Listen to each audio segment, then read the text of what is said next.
Hello and welcome to This Time Africa. As usual, we're in the studios of Afrique today, and you know that at this Time Africa focuses on our African men, our culture and beauty, African women, tourism, economics, leadership, politicians, and much, much more. But the question always is, what's on this time?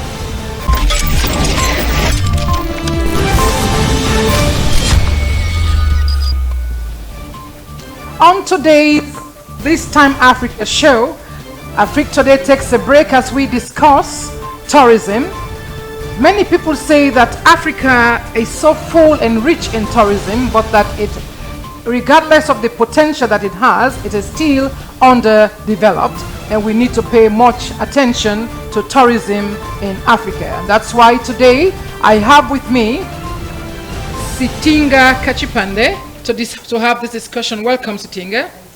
And Sitinga, you are from Malawi. Yes. I also have Conrad Byron Law, who is from the USA. Thank you, Matilda. And I have Matthews Mutale from Zambia. Thank you, Matilda. So these three gentlemen and members of our audience are going to be helping us to discuss tourism, where it is now, where it's headed, and where it should be as far as it relates to Africa. Before that, can you please tell the audience and tell the viewers what brings you to the seat of tourism tonight? How are you or your organization related to this show? Anybody wants to start? Sitinga, you want to start? What's your organization and how are you? Okay, I am on the board of the Malawi Washington Association.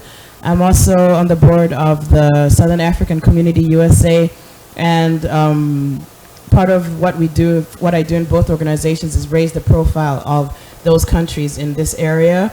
And additionally, my research for my PhD was in tourism, is in sociology with a focus on tourism. And so that's what brings me to the panel today. Thank you very much. And Conrad? Yes, my company is Applied Learning Solutions, LLC, and we provide training in a variety of areas. But some of the expertise that I have is with working with organizations in rural parts of Ghana through the Agency for International Development. And we looked a lot at agritourism and other ways to improve the opportunities for farmers, cooperatives, and others in those areas. Oh, great, great. Matthews Mutale. Oh, yes. As you may know, my name is Matthew Mutale. I'm a founder member of Diamond Foundation. We founded Diamond Foundation to do consulting on small medium enterprise in the areas of marketing and business project management. At the same time, we do distribute social justice to specific communities like Zambia and the United States. And I'm here because of the element of small medium enterprise. We are trying to discuss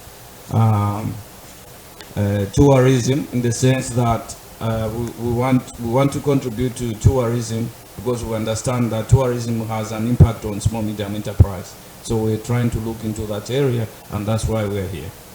Thank you very much. Thank you very much, panelists. So, and thank you, Conrad, for just engaging yourself in, you said you've been to Ghana and doing businesses there as far as it relates to tourism. Yes. I want to throw this question, and this can be to all of you on the panel and members of our audience as well. Would you agree that tourism is the untapped jewel of Africa? And if you do, how so? People say that it's been untapped and it's the jewel that we must really pay attention to. Would you agree? I'd like to agree and also disagree. Okay. I agree because what you're saying is absolutely true. But the problem is that a lot of Americans and African Americans as well are hesitant of visiting Africa, partly because of what they see on television. You know, there's most of what's shown isn't the beauty, the wonder, and everything else that's really going on. The other thing is that in places like, let me back up a second. South Africa is the part of Africa that most Americans feel comfortable with. It seems like it's kind of Americanized. And when I talk to people about going to Africa, if they've considered going, the place that they talk about most is South Africa. I have some thoughts about that, but I You have some thoughts about I won't it. share them at this time. So they go because it's Americanized, it looks like Yeah. it's westernized. It's like Disney And because World. the environment feels like they have not really left home in Right. quote unquote. Right. All right, Sitinga, you want to say something? Yes, I also wanted to agree and disagree because tourism has a huge potential. There's a lot of profits in it, but we also need to have a clear discussion in the continent about what type of tourism we'd like to see. Because when we have mass tourism where there's millions of people coming into your shores, degrading your environment, there needs to be some type of management of tourism. So I think for African countries, yes, there's a lot of potential, but we also need to discuss how big do we want our industry to be and how many, because a location can't take that many people visiting its shores in mass. And we've seen that happening in the islands in Jamaica and the Caribbean where they're having a problem with mass tourism. So I think when we're talking about African countries, yes, we want tourists to come, but we also want them to, have a better management of what type of tourism we'd like to see and how many visitors we're trying to attract.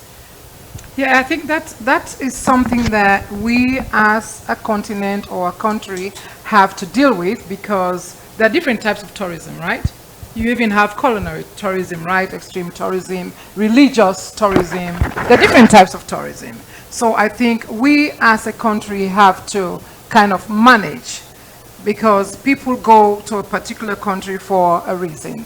I don't know what they want to see in particular. What did you want to say, Matthew? No, I think with me, I do agree that the potential hasn't been tapped because the reason being that us as Africans, we know we brag about having natural resources, but we haven't utilized what we have. Yeah. That's a major part that I would say that it hasn't been untapped. Some other areas like you mentioned, which like church, like all these movements, fine, those have been tapped, but the problem we have is we've come to try to embrace the international tourism than understanding our local tourism. Because I believe that if we can understand our local tourism, then we might start untapping the untapped. Exactly, Right. exactly. I still feel that, and a member of our audience, you can announce your name and also participate. The question is, do you agree that tourism is the untapped jewel of Africa? Yes, my name is Anthony Chanka from Zambia, and I come here because I'm very, very passionate about tourism.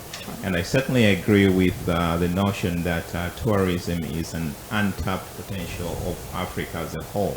And I'll speak particular to Zambia. Okay. We talk about what kind of tourism do we want. We can start with local tourism. There are so many Zambians who haven't seen the most parts of the beautiful part of Zambia. When we talk about tourism. We have the Victoria Falls in Zambia, one of the wonders of the world. Yeah. And many local Zambians haven't even seen that. So I think we need to start from there where we encourage locals to go and see some of these, some of these things that are really, really beautiful. And there's more than just the Victoria Falls in Zambia. You look at what South Africa has done. They've done a great job really promoting the Victoria Falls as part of South Africa in a way, and yet the Zambians by themselves haven't even taken advantage of that. So how do you attract international tourism without really promoting that locally? So I think that's where the private and public sector should come together and figure out a way. And really for me, it's a challenge, and I think a call to every single African that wants to see Africa develop is how do we get involved as individuals and contribute to really promoting our cultures, our diversity, and everything that we have, and then we can start seeing the potential of what we have in Africa. Correct. Good evening. My name is Evans Chanda. I'm also from Zambia as well, but I'm a graduate student at George Washington University. And I agree with your question about which you have asked, because I strongly believe that Zambia or Africa remain untapped. We are talking of tourism, and basically I would love to focus on ecotourism. Yes. Because when you talk about ecotourism, because Zambia's got, Africa or Zambia's got so much potential, and if you look at tourism, it's a business that does not require heavy capital equipment or heavy capital to invest in. Because as we are looking at ecotourism, we can use the eco environment, we can use our own environment to do camping in areas that are unexploited or untapped in Zambia. For example, we always talk about the Livingstone, which is in the southern part of Zambia, which I would say is just a quarter or an inch of what Zambia has to offer. We have come up in Zambia what we call the Northern Circuit. Which The what now? Northern Circuit. Okay. The Northern Circuit is the region that comprises of about 3 provinces. That is Luapula Province, Northern Province, Muchinga Province, and we've also included Eastern Province. The whole goal of the Northern Circuit is to encourage people that when they come to Zambia, it's not just about Livingstone, or it's not just about the Victoria Falls. We've got the Lumangwe Falls, which is the second largest falls in Southern Africa, which nobody knows and nobody talk about. And then the question is, are we still waiting for another David Livingstone to come over and discover the Lumangwe Falls? Or are we still waiting for another Chinaman to come from China to come and discover the Lumangwe Falls? That's where now the question of local tourism comes in. That we as the local people, as the local Zambians, we have to tell our own stories. We shouldn't wait for another David Livingstone to come back and tell us about our own country or about our own tourism. Take for example, we all know Victoria Falls as Victoria Falls, but its original name is Mosotunya, meaning the smoke that thunders, which was named by the local people. But unfortunately, we were told that David Livingstone discovered Victoria Falls, but and yet the local took him to see the Victoria Falls, so which is another misconception. However, what I would love to say in addition to that, when we're talking about the untapped thing, we have so much untapped potential which we are disadvantaged to in terms of infrastructure. We don't have much infrastructure, but we look at that lack of infrastructure, we have to look at it as an opportunity for investment in tourism. Because in certain places, take for example, as I said about the Lumangwe Falls, or the Chimba Falls, or the Kundalila Falls, I can mention the whole lot of falls. You go there, it's so natural, just the way God created it. And that makes a perfect place for camping. Thank you so much. All right. Thank you.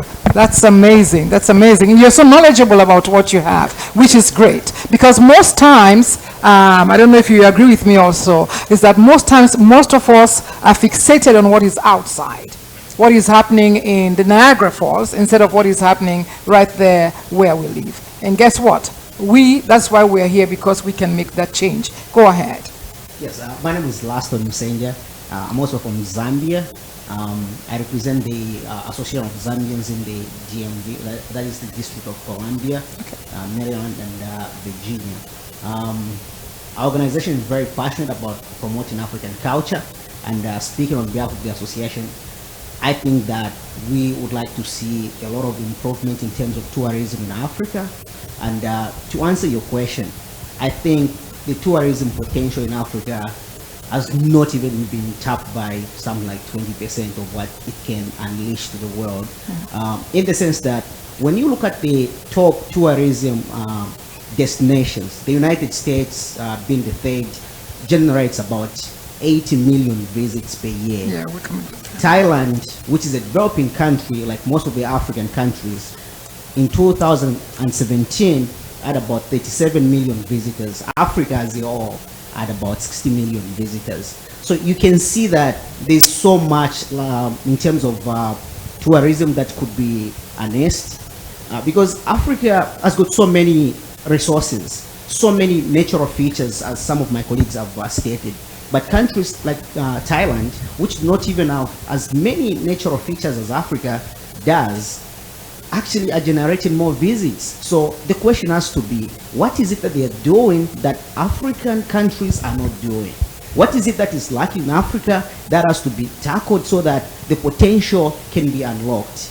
And I may want to go into the nitty-gritties of what could be done, because I kind of think that there's something that should be done, but I'll leave that for... Leave that for now, because we're going to go on the way forward. Sitinga wanted to add something to that? I wanted to just play the devil's advocate here, and because I know a lot of you have mentioned the natural resources that Africa has, and I want to also just reinforce that natural resources, when they're so pristine and clean, and you're bringing in millions of visitors, they become degraded. The environment gets it's no longer the nice looking place that you want it to be. So again, when we do talk about bringing tourists to see our natural resources, our forests and our environment, we also need to have a good plan of the numbers that we want to see, and so that we don't end up degrading the environment, because the environment can't be replaced.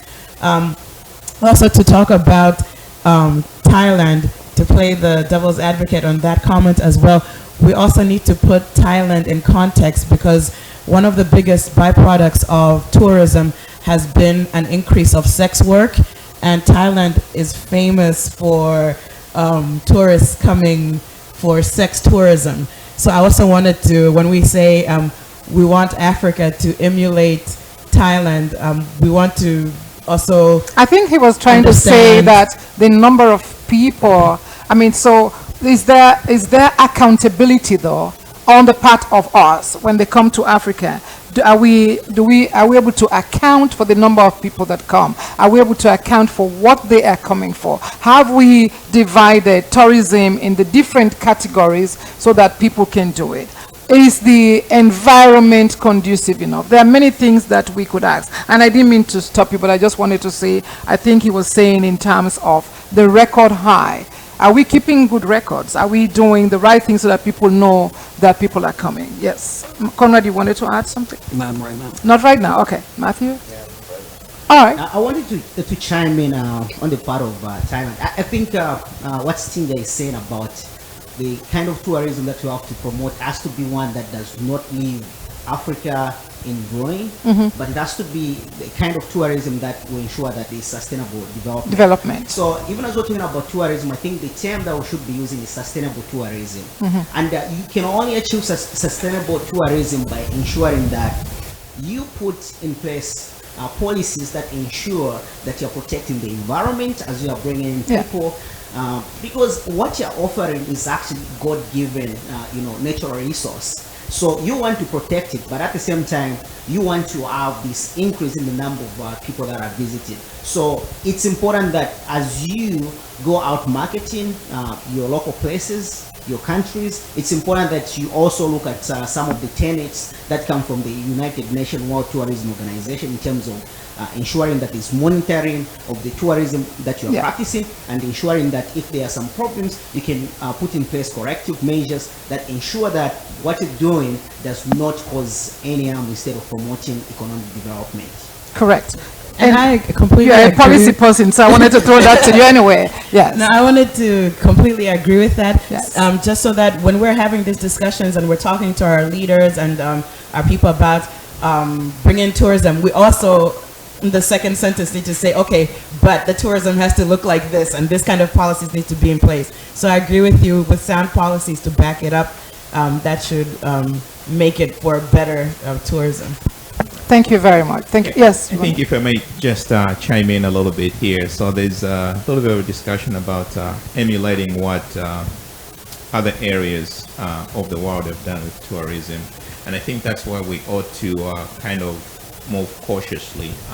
Everyone's kind of alluded to Africa telling our own story. Our story. And I think that's the challenge. Yeah. Africa, we haven't told our own story. I think, I don't know if it stems from the times of colonialism, where we were taught everything other than Africa is what's good for you. So we have to promote tourism. We have to promote Africa as is, as our own story, versus emulating and say, oh, the Victoria Falls, we have to try and make it like Niagara Falls is. No, it's a totally different piece of thing, and that's where we have to control that narrative, and I think we'll be much more successful if we tell our story, because there's something to be had. People, international tourists that want to visit, they want something unique, and Africa has to own that narrative about African We have to tourism. own that narrative, and I think that's why people like Conrad Law would leave here and go to Ghana. What would you say was the thing that made you go to Ghana? We're going to wrap up this first session, but I wanted you to say, because you were one person that left the US and you went there, and even though you were helping, so what was it that triggered you? What was the spark? Well, actually, I went to Ethiopia earlier that year Okay. to attend a conference. I do online training, and it was a e-learning Africa conference that I attended in Addis Ababa. I was so flabbergasted by everything I experienced. As soon as I got back home, I tried to figure out how I could get back. And in looking at Ethiopia's cooperatives and doing my research, I found an organization in D.C. that participates with the Agency for International Development. So later that year, I found myself on my way back to Africa, this time to Ghana, because that's where the opportunities were. And I've been in at least 5 different regions of Ghana, the Upper West, Upper East, Northern, Volta region, and it was just fantastic, and nothing like we hear. Along those same lines, one of the things about getting international guests to come, like Americans, is that work has to be done here. So we'll be talking about festivals and other types of events where you can share the activities and going to Africa, but you can also share the culture here so that you can get people inspired about going. We can also get people inspired about where they're going. Nothing like the irresistible Mama Africa, and that's what we're talking about today on Tourism, a facelift and a face look on Africa.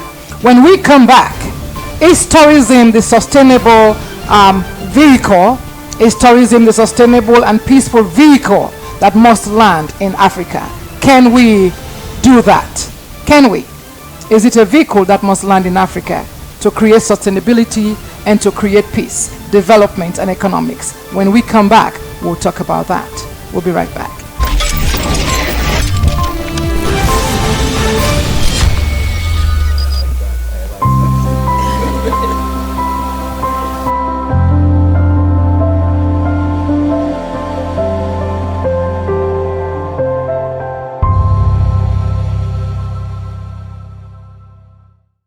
Do you want to promote your business? Do you want to talk about your nonprofit organization?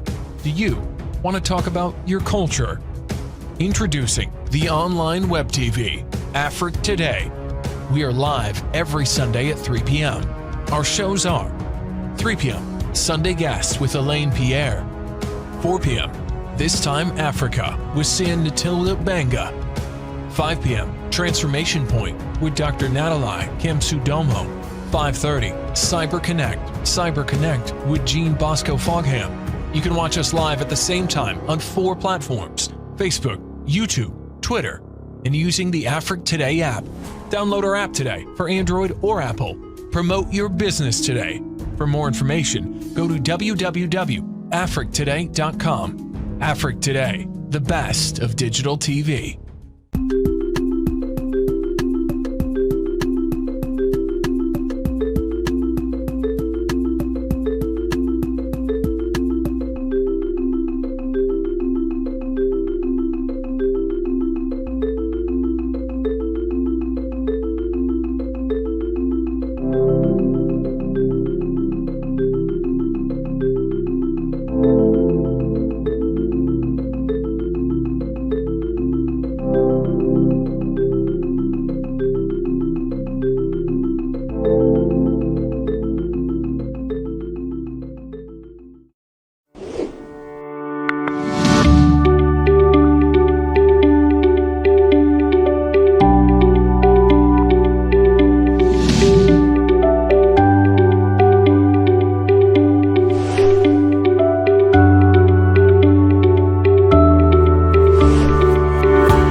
Yes, we are right back in the studio and we are talking tourism again.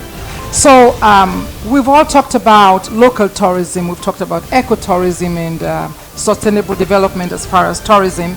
One thing I like about tourism is the fact that tourism really connects people, connects strangers, and brings them to a common place. There are people who leave different countries and go to a place because there is something in the other country. But it's very important for us to talk about the locals, the indigenes of the countries. How do they benefit? What do we need to do? What is going on now and what do we need to do? How can we bridge that gap between them not going to their own tourism places and they live in the country? What do we need to attract them? Let's have this discussion. Anybody? I think one of the things that we need to start with, as we're talking about, is sound policies. I know, for example, when we talk about locals visiting their own tourism site, a lot of the beach area in Africa, like in Malawi, when a hotel buys this specific area, the locals are cut off of that beach area. You see a lot of times guards will be chasing people who have lived there for years off the land and shooing them away like they're not supposed to be there. And so some of the policies that other countries in the Caribbean have put in, like in Jamaica, you're not allowed to lease, you're not allowed to buy beach land. So the hotels own the property at the front, but the beach is open to the public. In some Caribbean countries, they're doing the opposite, where the person buys the land all the way to the beach. And we don't want to copy those type of policies. So I think one of the things that we need to do to make sure that people have access to the land is to instill policies that give them physical access to the areas. Correct. Yeah, I mean, I guess we need also to look at, because I remember the other day I was looking at the rural development plan that Zambia had, which we are not doing the right way because we are not forcing the plan that is been put in place. Because what has been happening is they can develop a very nice proposal plans for rural development, but at the end of the day, they cannot even go and disseminate information to sensitize people to start understanding the real meaning of rural development plan, how we can develop the rural area, because that's where the detriment is in terms of a lack of knowledge. So I believe that's what we can do. So you're saying that people don't have a knowledge of what is going on. Is there training that is required? Do we need sensitization, awareness raising? What do we need? Right. So I think everybody, Singa, you brought up a very good point talking about policies. And this is why I'm a very, very big proponent of private-public partnerships. Yes. And really, we as a people have to take a lead into really engaging the local governments. We can't, because the local governments haven't done a good job, if anything at all, to really promote that aspect of tourism. So we have to engage the governments and start that discussion and make sure that we educate the locals about it. And that's where entrepreneurship comes in. Yeah. I think there's a lot of money to be made, and anybody who wants to be an entrepreneur in tourism, that's a very, very, going back to our very first segment, talking about Africa being an untapped tourism there.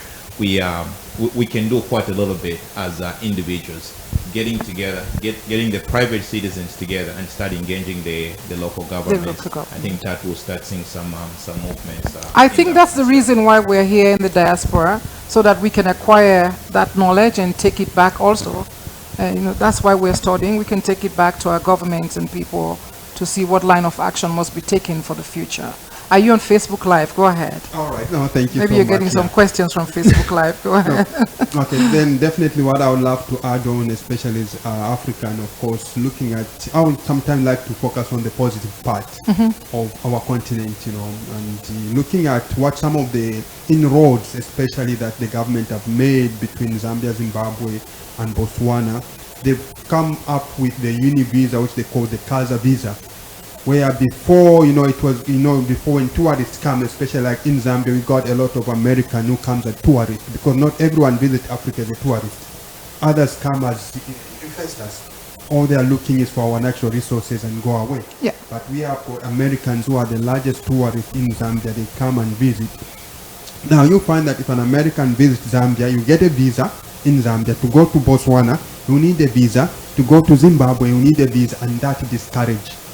So what the three governments agree that you can get one visa and visit all the three Oh, that's good. countries, which is a very good positive Yes, development. that's good. The other thing that has hindered us in terms of especially Africa now looking at the negative part is the connectivity.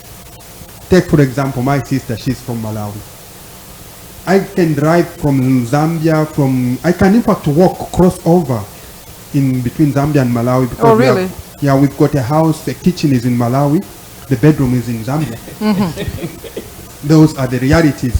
But for somebody in Lilongwe to come to Lusaka, he has to fly from Lilongwe to South Africa, then South Africa to Lusaka. Same applies to Namibia and Angola. We have to go. So we have to do something that we need to advocate as a forum, as a media, is that let us bring out interconnectivity. So Regional tourism. Yes, that Yeah. will attract regional tourism. That Yeah. will attract regional integration. Because I know we can talk and talk. Right now, I think they're talking about free trade, Africa intra-trade. But the question, how can the goods move without people? We are denying ourselves visas, especially as Africans. Sometimes in West Africa, unfortunately, we don't have somebody from West Africa. You'll find that for you to go to West Africa, you have to go to Europe, to go to Sudan, which is a big challenge. So in short, what I want to bring about is that as we are talking about this, let us look for solutions that will encourage Africa integration. Let us integrate within the region. Let us promote our own local tourism. That's what I can say. And for it's now. very important because, and you come in just now, I was listening to the guy from Singapore, and he said what they've done is to make sure that they have a direct flight from certain countries around the area to go straight to Singapore. So there's no diversion from, like you said, I'm from Sierra Leone to Brussels first, and then go to Zambia if I want to go. So all of that have to be taken care of. The ease of access and all of that. Go ahead, Sitinga. So I wanted to add to what you were saying, and also to highlight that there is a regional body, I believe it's called RITOSA, that works on regional tourism within Southern Africa, that works towards the integrating the tourism industry. So I just wanted to highlight that, and also to mention that I think part of the problem that we have as newly independent countries was that everybody wanted to have their own airline, those Zambian airlines, Malawian airlines, Zimbabwean airlines, and those kind of things. I think right now we need to look at how effective it is for every country to have their own airline. Perhaps doing a regional airline might be something that will be better suited for us to have a Southern African Airways, for example, and then a North African Airways, and then maybe the integration might be better that way. Okay. I truly think discussions like this encourage entrepreneurship. Yes. So I think especially for the folks, a lot of Africans that have been to most of these Western countries, even for us that are here in America, we've been exposed to so much, and grateful for the exposure that we've had and all the learnings that we've taken from here. Question arises: how do we take that knowledge and use it to improve and make Africa a better place and encourage all this tourism? I think that should be one of the things we discuss. Yeah, I think to just add to what you just said, how do we take the knowledge because everything is I believe that when we start telling stories, because I know that even if we start telling stories now, the outcome might come maybe 10 years later. Like you remember, it's now that we start recognizing Martin Luther King. When he was doing all those speeches, I know that nothing was happening, but now people are able to reflect and start looking back, say, oh no, we're supposed to be doing ABCD. So it's the same thing. We can only start slowly to make the message reach where we want to go. Like we are discussing now, people who come and listen to what we are discussing will be 10 years later. Maybe that's when they can now start using what we are saying into practice. But again, to to put it too deep that when we start because the way we are, we cannot change immediately. But if we start putting programs in education, secondary schools, primary schools, then we can start changing slowly, because it's from those kids. That's when we can input knowledge such that they are able to understand exactly what we were trying to take the country, to which direction we want to take the country. So we can only start from us. I don't think it will happen in the next 10, 20 years, but we have to teach people back down there. I want to say it's possible that it can happen in the next 10 years because we are living in a very, again, I want to use the word innovative world.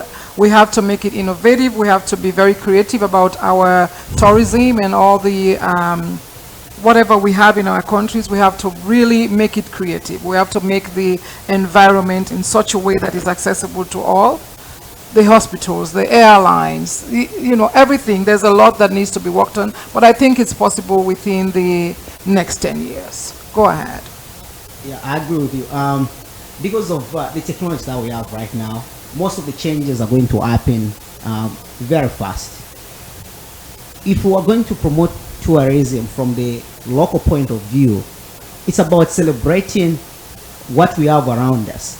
It's celebrating, first of all, the natural resources that we have, celebrating all the beautiful sceneries that we have, and that can come out through postings on Instagram, postings on Facebook. When people start seeing these pictures, some of the places that have not been known by the world can be exposed. You are not going to have David Winston to discover those, as long as you are able to use the channels that are available at the moment.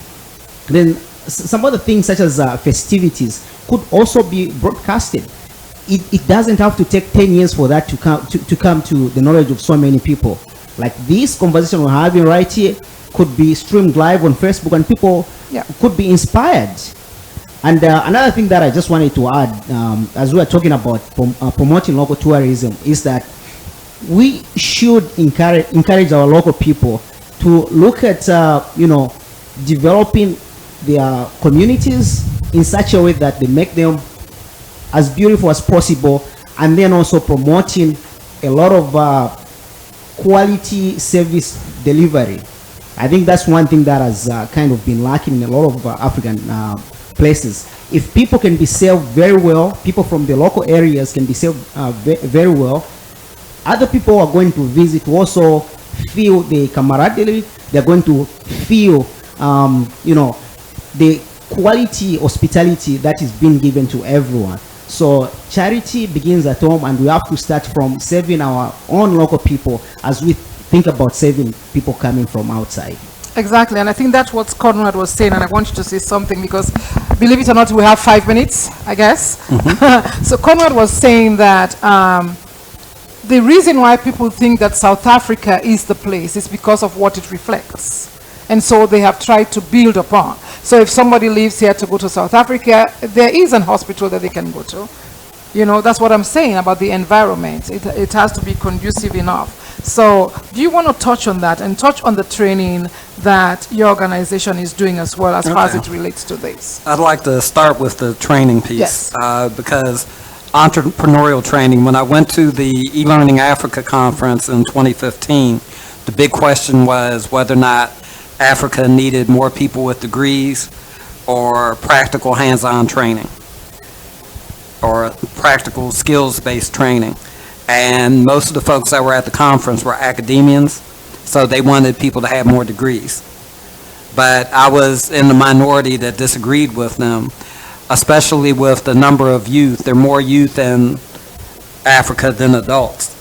And if you can teach the practical entrepreneurial skills, things like networking, communication skills, a lot of the soft skills, in addition to some of the technology-related skills, which you can do online using smartphones, you would be able to do the training that individuals need right now so that they can start doing things right away, as opposed to, and not just those individuals and not just tourism.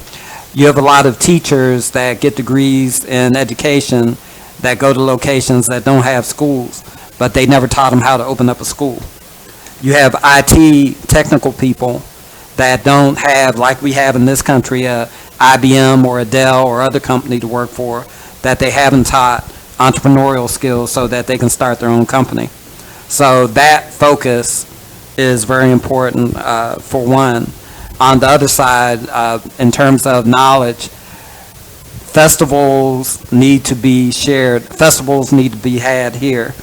I will be at the Pan-African The Pana Festival, Fest, it's going to be September 21st 21st, and it's going to be at the Civic Center in Silver Spring. in Silver Spring, yes.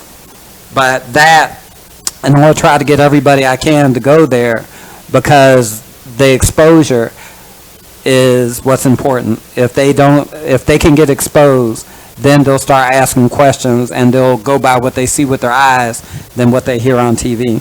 Exactly, and I'm going to talk about dispelling the propaganda of crime and corruption. I know we're past time. My producer will understand. But I was going to say that, how about a show like this that talks not only about tourism, but even policies, will continue? And like you mentioned, let's have a Facebook Live, let it be interactive, let's bring some more people. But also, having these festivals, like having a Malawi festival in October, and we all go and see a replica of what occurs in Malawi. Having another show as a Zambian festival. I think that as entrepreneurs, business people, business-minded, these are some of the things we should be thinking about that come 2021. So we take a whole year and plan so that every month there is something happening. There's, a country from Africa that does something here, a festival, not just wait for PanaFest, so that we all can do it. But let me end by saying this and ask this question as we wrap up. How do we dispel this propaganda? The propaganda of crime and corruption, the propaganda of Africa is not the best place to go and do tourism. 1 minute each, because we're past the time. All right, maybe let me start with, I believe in development communication. I'm a development communicator. Meaning that we have to put a human face to our stories. Because right now, I think in communication, we all believe about saying, Trump said this, Theresa May said this, but there's more to life. We can talk about eco-tourism, as I said. We can talk about local tourism in terms of putting a human face. A child who is crossing over, walking over, passing through the game parks, going to school, and you put that kind of human story to that. I believe we can pass on a good story. Yes. To encourage and look at the positive part of it, that if we put a human face to it, it also has got, like what I would say, multiplier effect. It will be able to create jobs for the local people within the local community, and we keep our ecotourism. Thank you. 1 minute. Sure. Yeah, so I think this question goes back to what I said a little bit earlier about Africa owning our own story. So we have to get that narrative out, however we do it, promoting. I see when I get on TV, I see a lot of commercials, these countries putting up, visit Italy, visit France. They're all promoting that, and they put out some good stories, whether it's the Eiffel Tower that they're promoting. So Africa as a whole and these individual countries really have to get in front of it, in front of the advertisement, and using the social media platforms today, which is very, very, very effective in promoting our own story. So we have to start with owning our narrative and putting it out there with what we want to see. Thank you. I say we do not dispel anything, but we actually go ahead and fix whatever the problem that is in Africa, is. People say there's a lot of corruption. Corruption is there for sure, but we have to fix corruption as Africans, and we have to showcase to the world that we're able to, fight whatever vices that are wrong about Africa, and then at the same time or simultaneously be able to show the world what we have, the friendliness of most Africans, the resources that we have, the hospitality. We're very hospitable. Exactly. Yeah. So I just say we do not dispel without taking action. We have to look ourselves in the mirror and make sure that all the vices that are wrong about Africa are cleared out, and that people see that we're able to conquer our problems as well, come them to our home. Thank you. Matthews? Yeah, again, just to add to what you just said, it's important that we own Africa, or we own Zambia, and be proud of our own country. That will lead us to, when you're proud of something, you'll be talking about it in a positive way.